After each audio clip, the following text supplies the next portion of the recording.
আল্লাহ নিজেই বলেন ফাওয়াইলুল লিল মুসাল্লিন, ওয়াইল নামক ভয়ঙ্কর জাহান্নাম নামাজি মুসল্লির জন্য। কোন মুসল্লি?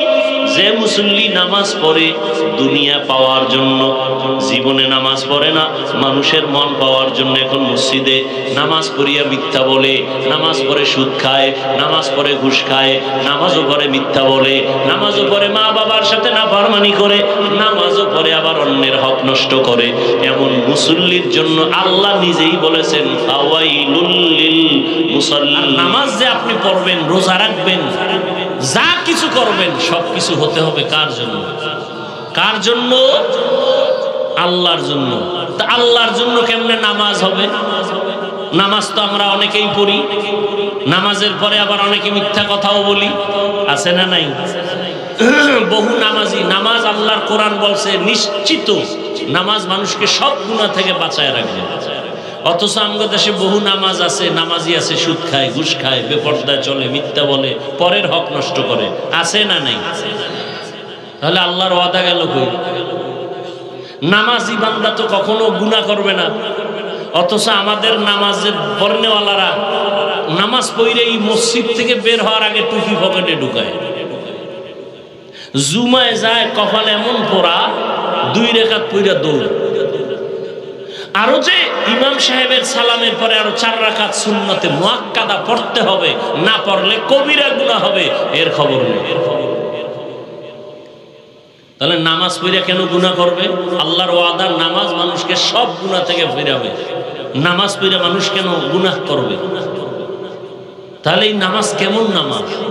আল্লাহ কয় নামাজ বেহেশতের চাবি, বিনা হিসাবে জান্নাত। কিন্তু কিছু কিছু নামাজির নামাজ কেমন তাও আমি বলে দিলাম কোরআনে।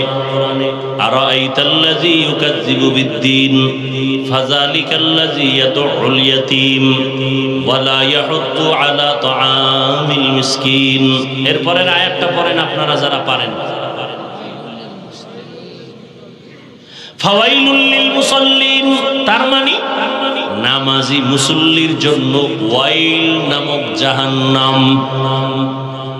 ওয়াইল নামক জাহান্নামটা বড় মারাত্মক জাহান্নাম, ভয়ঙ্কর জাহান্নাম।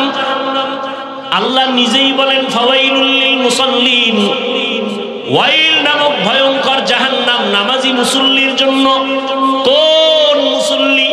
যে মুসল্লি নামাজ পড়ে দুনিয়া পাওয়ার জন্য, জীবনে নামাজ পড়ে না, মানুষের মন পাওয়ার জন্য এখন মসজিদে নামাজ পড়িয়া মিথ্যা বলে, নামাজ পড়ে সুদ খায়, নামাজ পড়ে ঘুষ খায়, নামাজও পড়ে মিথ্যা বলে, নামাজও পড়ে মা বাবার সাথে নাফরমানি করে, নামাজও পড়ে আবার অন্যের হক নষ্ট করে।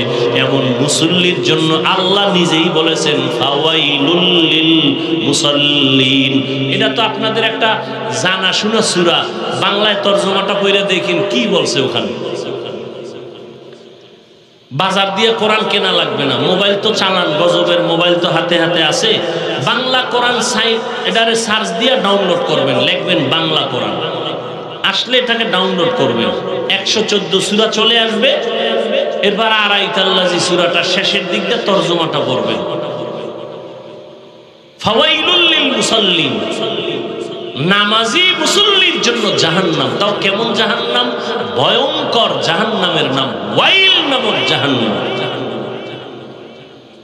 এই শুধু নামাজি মুসল্লি, ওয়াইল নামক জাহান্নামটা ভয়ঙ্কর। আর এই ভয়ঙ্কর জাহান্নামটা কার কার জন্য? আরাকায়াতে আল্লাহ বলেন ওয়াইলু ইয়াউমাইযিল লিল মুকাজ্জিবিন, মিথ্যাবাদীর জন্য ওয়াইল নামক জাহান্নাম ভয়ঙ্কর। আর কার জন্য? ওয়াইলুল লিল মুতাফফিফিন, ব্যবসা করতে গিয়া যারা কাস্টমারের সাথে 2 নাম্বারি করে তাদের জন্য ওয়াইল নামক জাহান্নাম। আর কার জন্য? ওয়াইলুল লিকুল্লি হুমাযাতিল লুমাযা, যারা মানুষের দোষ পেছনে পেছনে বলে, গীবত শিকায়াত করে, তাদের জন্য ওয়াইল নামক জাহান্নাম। এখন তো মসজিদে গীবত চলে, স্টেজে গীবত চলে, মাইক পাইলে গীবত। আর গীবত কইতে তো বিসমিল্লাহ লাগে না। ফেসবুকে লিখতেছে একজন আর একজনের বিরুদ্ধে, এক হুজুর আর এক হুজুরের বিরুদ্ধে গীবত চলতেছে। গীবত করা হারাম, শুধু হারাম না, ওয়াইল নামক জাহান্নামী হবে গীবত করনেওয়ালারা। ওয়াইলুল লিকুল্লি হুমাযাতিল লুমাযা। আল্লাহ আমাদের জাহান্নামের এই গুনাহ থেকে পবিত্র হয়ে থাকার তৌফিক দান করেন।